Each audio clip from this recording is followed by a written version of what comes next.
Ah, Morning mga ka-hunter. So ngayon, huntingin naman natin itong mga sagingan ko. Tatanim na naman tayo panibago. So ito ni-rescut ko. Nandun. Kapal pa papunta ron. So ngayon, tatanim tayo ulit ng saging. Gagawa muna ako ng butas. Tapos mamaya, halatak na yung saging.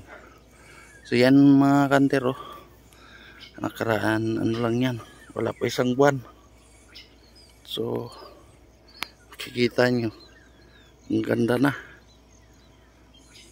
may daon na talaga lahat. Ganun kaganda yung lupa. So dyan banda may mga upo, ampalaya, saka kalabasan tinanim. So yan, nakatatlong butas na tayo pupunta rito. Isa pa doon, tapos doon pa ganun.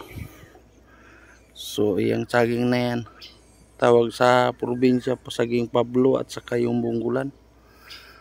Dito naman ang bunggulan ay Lakatan, saka yung San Fernando tawag nila. So may ano natin ito ngayon, mga 10 puno.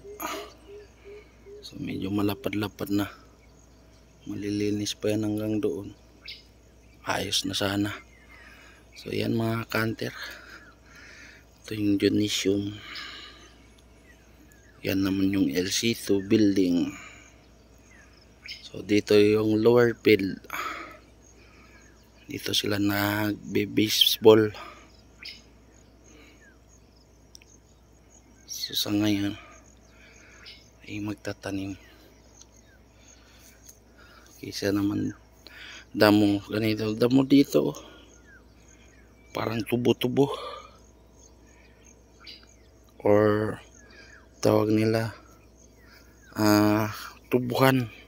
Kasi dati kasi ito mga kanter, tubuhan. Kaya ito parang tubo din yung, parang tubuhan din yung style ng damo niya. Ang kapal, tatangkad, tataba din, oh. Bagong rescut lang yan, pero kita nyo kapal na naman.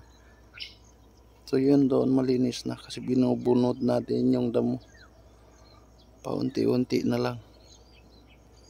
So yan, bago yan tanim, tatlo na yan. Nauna yan yung marami ng daon. So ngayon, dito muna tayo.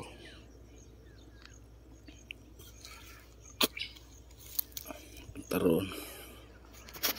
So, abangan nyo mga kanter. Update ko kayo sa susunod. Please subscribe and follow sa aking YouTube channel na Rodel Demko. The next